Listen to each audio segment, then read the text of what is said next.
Hey guys, Mr. Smith here, and I'm shooting a video for my split grade 11 class, the 3M/3U. Two classes in one, but we're all kind of doing the same stuff today. Um, and yeah, I'm going to go through the kind of the warm up that the class is doing, as well as the actual lesson, kind of the review lesson. So feel free to pause and try things yourself, speed things up, whatever you want to do. I'm not your dad. All right. My class currently just finished a unit on periodic functions. We spent some time earlier in the semester looking at quadratic functions. In grade 9 and 10, those are heavily focused on linear functions as well as quadratic functions. And today we're going to look at a new type of function that we haven't explored yet. So we are going to start off with a simple scenario, fictional scenario here. So we have 10 scientists in a lab infected by a very contagious virus, and they're unaware of this. So they go into the outside world where presumably they're going to spread the virus. So we're going to assume maybe they live in a really densely populated area like downtown Toronto or something, and the virus begins to spread. And we're going to say every day the amount of people infected doubles. So we're going to make a table of values. We're going to make a graph. We're not going to make an equation for this function just yet. So day 0, we have 10 scientists infected, and then they go home, and after day 1, that doubles to 20. Then that doubles to 40. And so on and so forth. 80, I think we can just use mental math for this, 160, 320, and 640. And we'll just graph what we can on the graph here and see what this graph would look like. So we start with 10 scientists infected, after 1 day 20, after 2 days 40, 3 days 80, and then the last one we can get on here is 160. So our graph would look something like this. So clearly it's not linear. You might think that it kind of looks quadratic. Well, if we use a tool from earlier grades and look at and this year, in my class anyway, and we look at the finite differences, the first differences are not equal, obviously, because it's not linear. But if it were quadratic, the second differences would be equal too, and we can see that's clearly not the case, because we got a second difference of 10 then 20. So this is something new. It's not linear. It's not quadratic, clearly not periodic. We call this kind of graph an exponential function because the scenario, the amount of people infected, the number of people infected grows exponentially.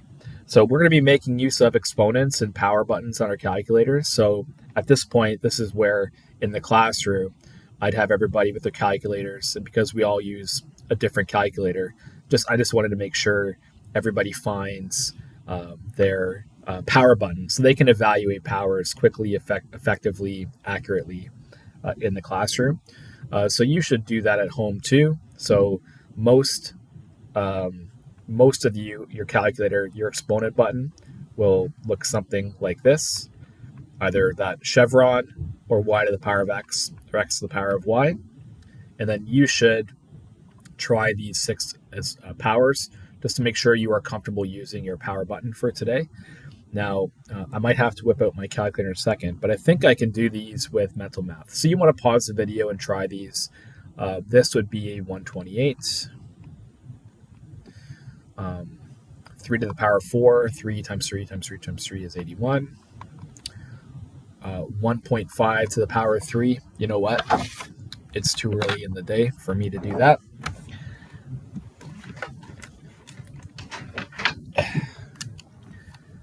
I have several math degrees, so I probably should be able to do that. 3.375. But no surprises there. 1.5 to the power of 3, that's just 1.5 times 1.5 times 1.5 turns out to be 3.375. That's because that's what a power of 3 means. It means you take 1.5 and you multiply it by itself 3 times.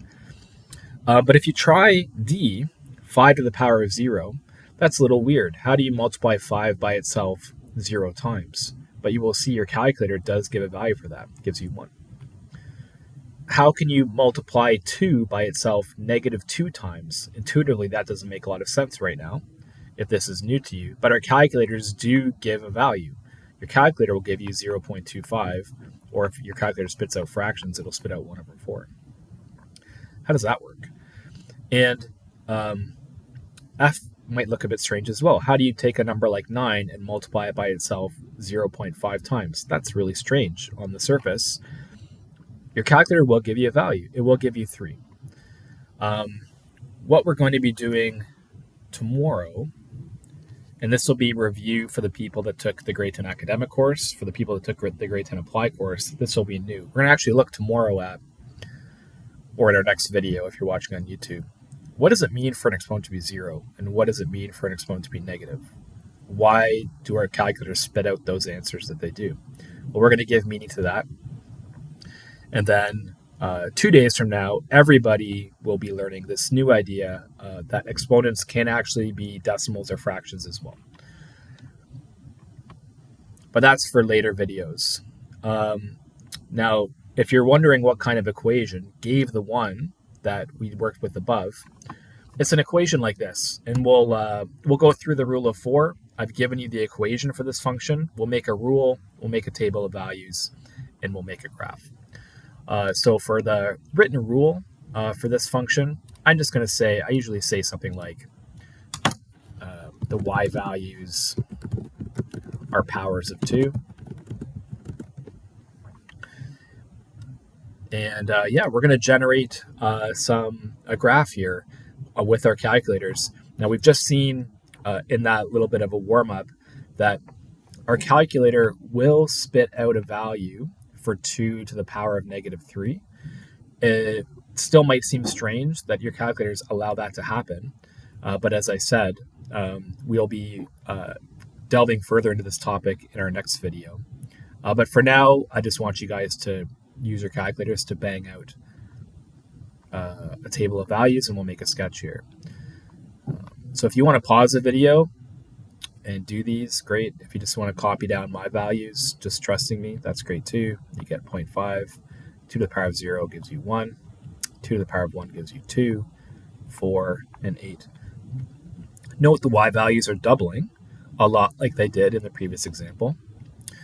And let's sketch this. 0, 1, 1, 2, 2, 4, 3, 8 all fit nicely on there. Negative 1, 0.5, I can squeeze on easy enough.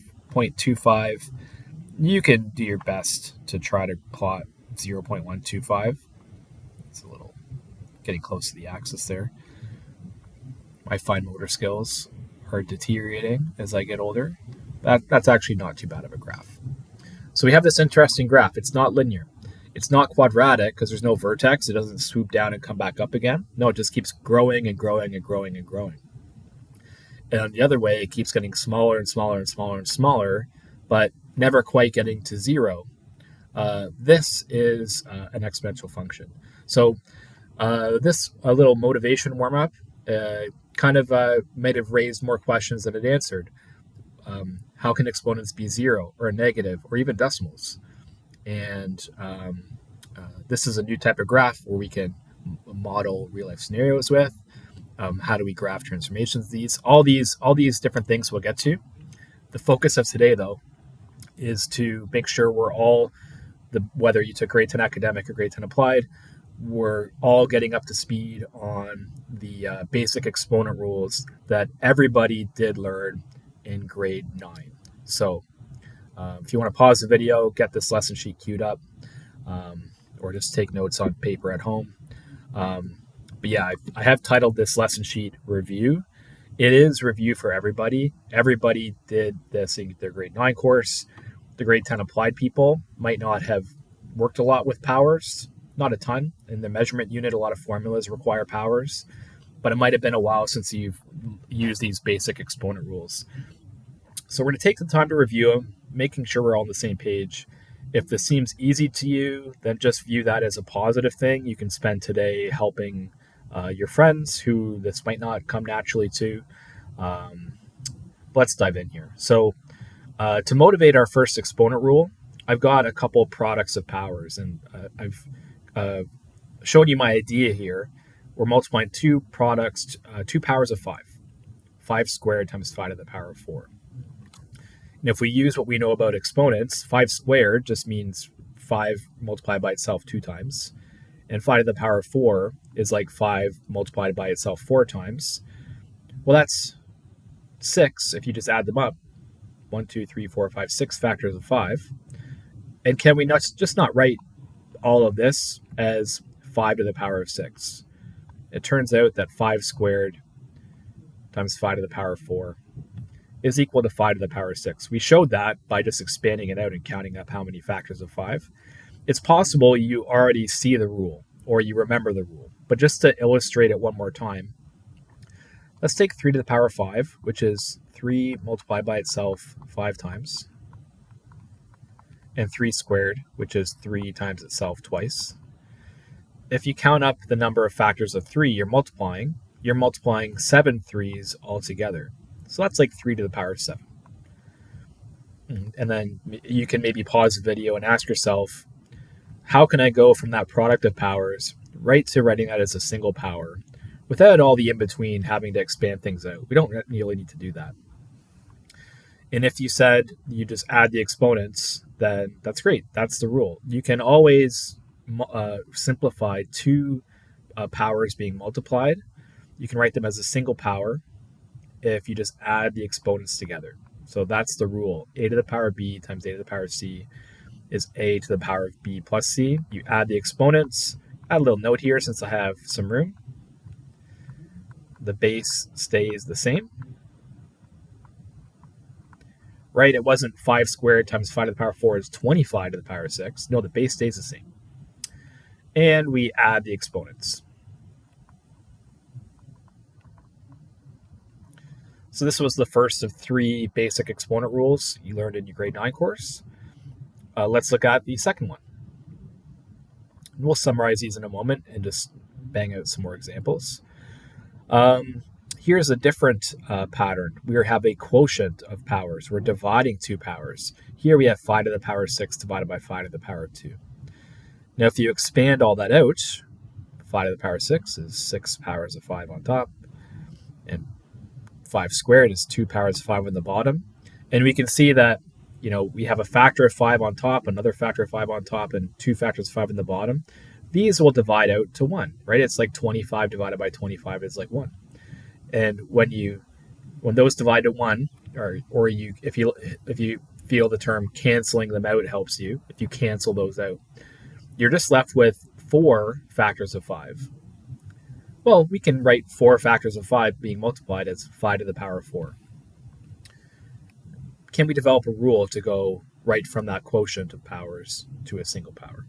You might already know the rule or see the rule, but let's just do one more. I have 4 to the power of 7. That's 7 factors of 4. And we're going to divide by 4 to the power of 4. That's 4 factors of 4. Now, every one of these pairs, top and bottom, will divide to 1. So we can kind of cross them out, cancel them out. And how many factors of 4 are we left with? Left with 3. 4 times 4 times 4. 4 to the power of 3. How are these quotients related to their single power? Well, and you can pause and think about this if you want, but spoiler alert, we subtracted the exponents. The rule is if you're dividing 2 powers with the same base, you can write that as a single power by subtracting the exponents. And I'll add this in again. The base stays the same. And you subtract the exponents.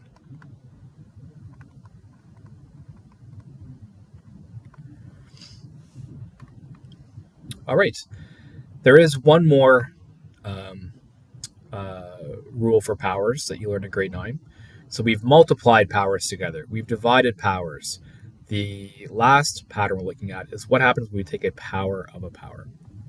So something like 5 cubed, but then you square that. What does that mean?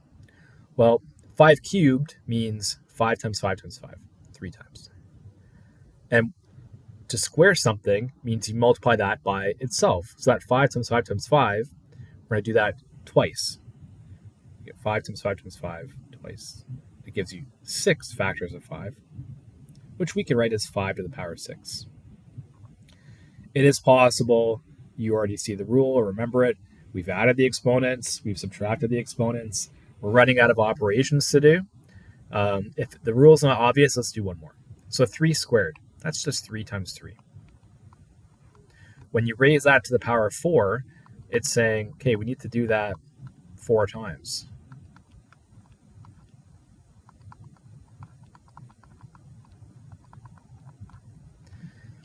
And when we add up how many factors of 3 there are, there's 8.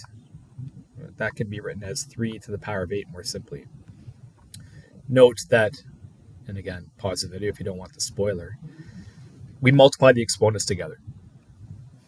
When you multiply 2 powers, base stays the same, and you multiply the exponents. I'm just going to write BC. That means B times C. So base stays the same. Base stays the same. And we multiply the exponents. All right, those are our 3 basic exponent rules.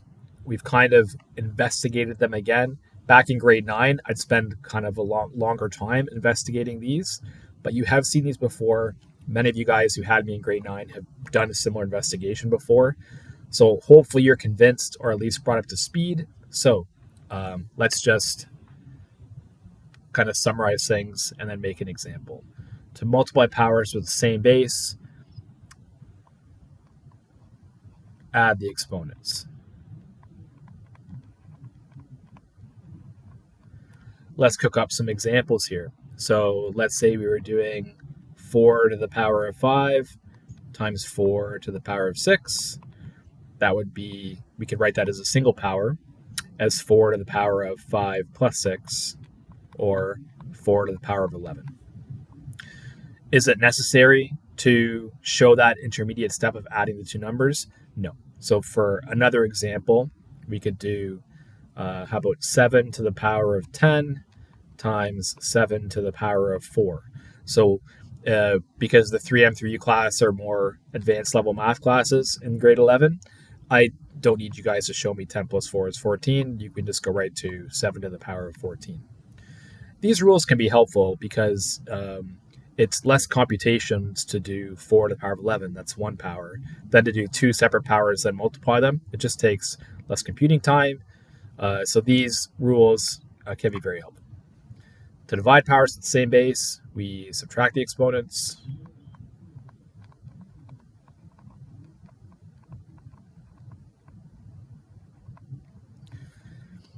So I'll do a long form example.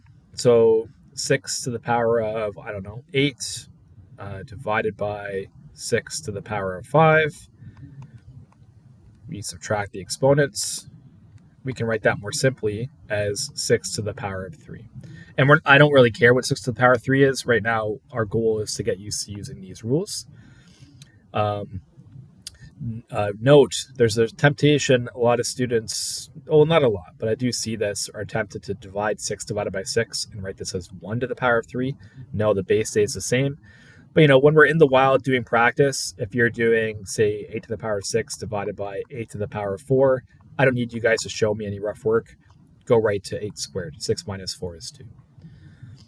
And then to simplify a power of a power, we multiply the exponents.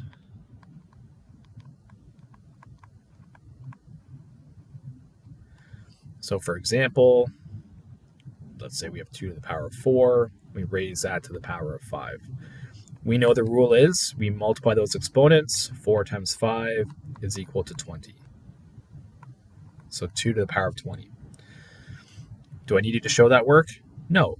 For example, we could do, and I feel like maybe I should put in an example with a negative base here. Let's say we have negative 3 to the power of 4, and then we're raising that, I'll use square brackets to differentiate between the two, to the power of I don't know, 6.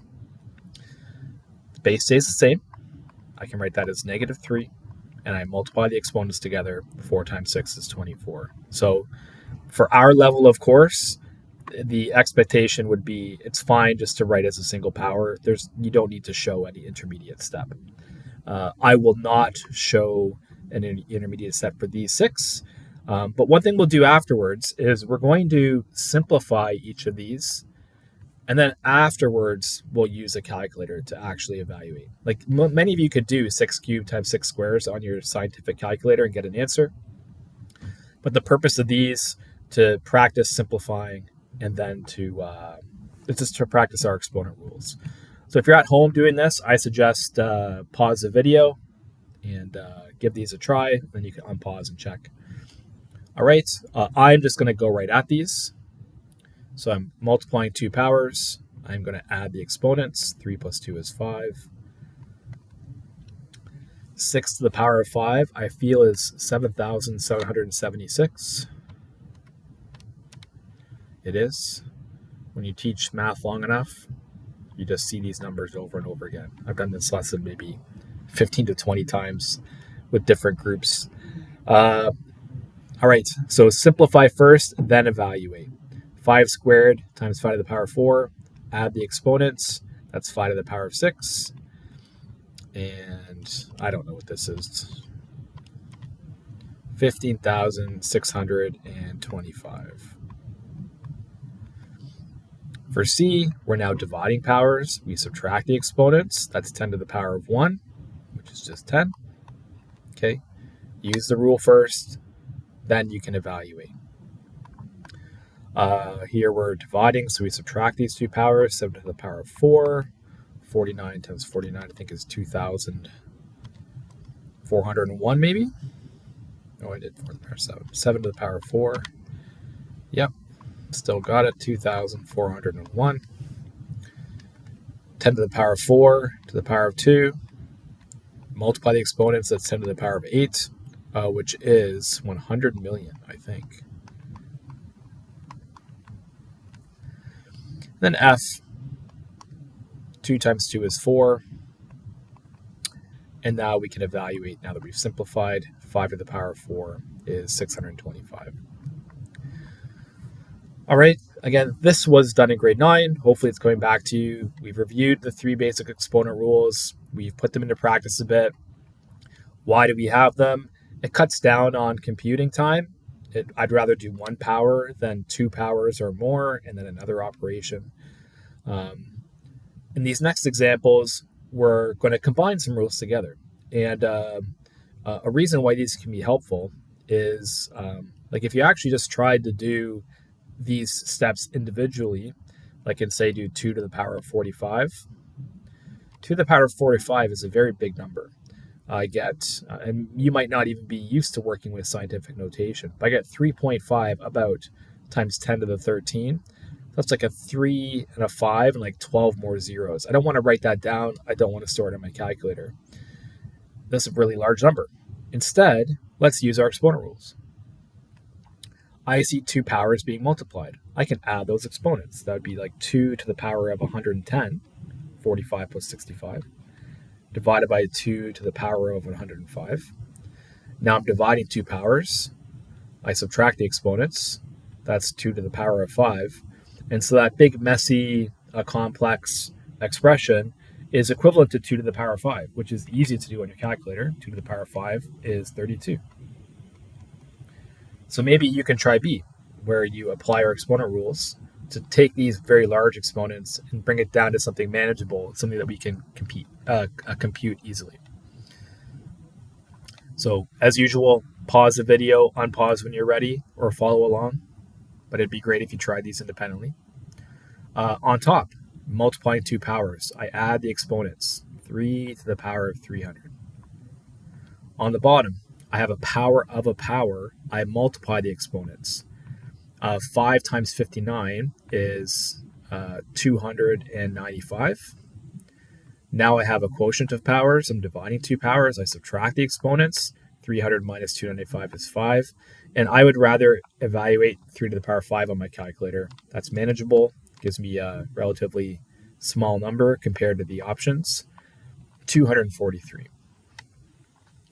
So what we should be able to do today, pull out those basic exponent rules when we need them, simplify basic expressions involving multiple powers using those rules, and then evaluate the simplified expression using our power button. Again, this was all done in grade 9, and we're reviewing it now. Hopefully things are coming back. The last thing that we're going to do is a bit of an exercise. This is more of an algebra thing. So admittedly, if you're in the 3M course and you're going to be taking data management next year, there might not be too many situations where you're applying this kind of algebra. But it's just a good exercise for practicing using the exponent rules. For the 3U people, you're taking this course, you can take 4U functions, so you can take calculus, you can take university math.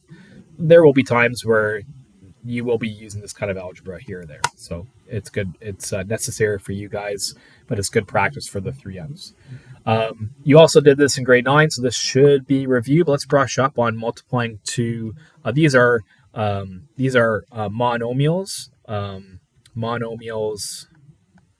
Monomial is a fancy way of saying it's just a term. So it's a coefficient with some variables attached to it. So in A here, we are multiplying two monomials together.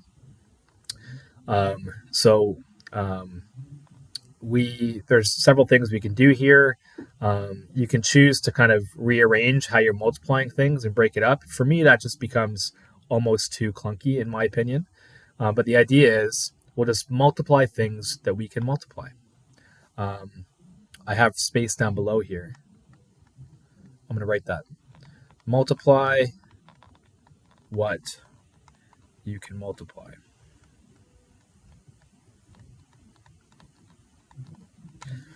So what do I mean by that? Well, I can take 3 and I can multiply 3 by 6 because they're two numbers. I know how to multiply two numbers. 3 times 6, that is equal to 18. I can multiply the powers of A together because I have a rule for multiplying powers with the same base. So A to the power of 5 times A to the power of 1. I will show a little extra step here. Add the exponents together. And then I can multiply, this doesn't come out great, a little clunky, but I can just show I'm multiplying those three things together. I can multiply the b's.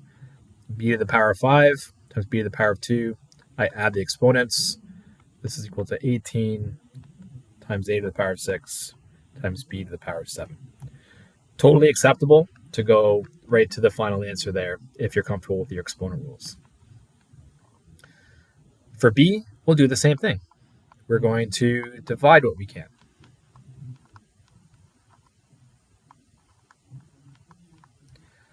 What do I mean by that? Well, 6 divided by 2. I can divide two numbers. 6 divided by 2 is 3. I can divide powers of x using our new rule. I can subtract the exponents. 6 minus 5. I can divide the powers of y because they have the same base, and I can do 10 minus 5. Giving me 3 times x to the power of 1, which we just write as x, times y to the power of 5. Again, totally acceptable to go right there.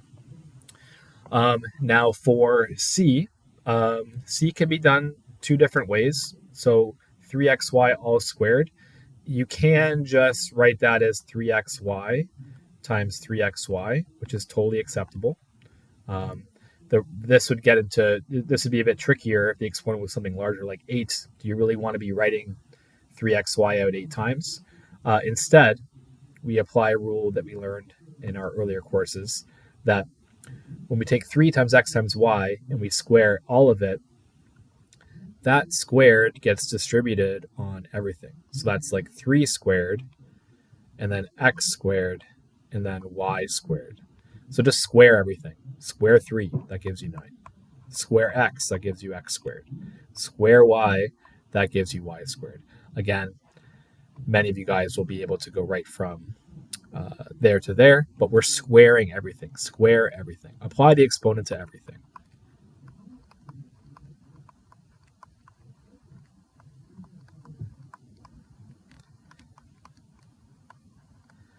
Okay, and then to wrap this lesson up, can you try applying those ideas and multiply, divide, and evaluate these operations with monomials? I would suggest that you pause the video and try these on your own. Hopefully you do that. Unpause when you're ready, or just do them with me. Here we go.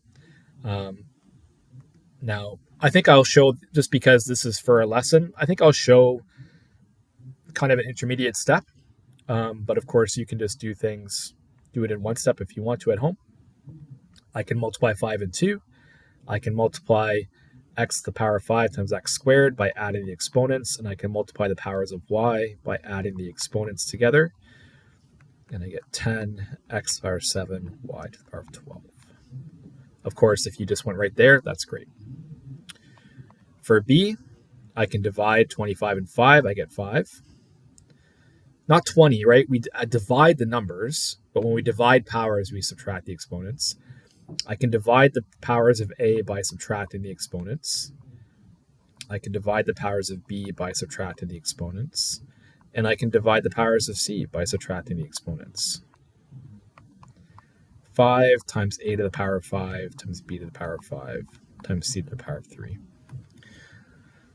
All right, and then lastly, apply the exponent to everything. So 4 cubed, and then I'll take x squared, and I'll cube that, and I'll take y cubed, and I'll cube that. Just apply the exponent to everything. 4 cubed is 64, and then power of a power, I will multiply those exponents. That gives me x to the power of 6. And then 3 times 3 is 9. I get y to the power of 9. And again, if you just went right to that answer, fantastic. So again, these are a good exercise for the 3Ms to practice the exponent rules. You might not necessarily use those in data management.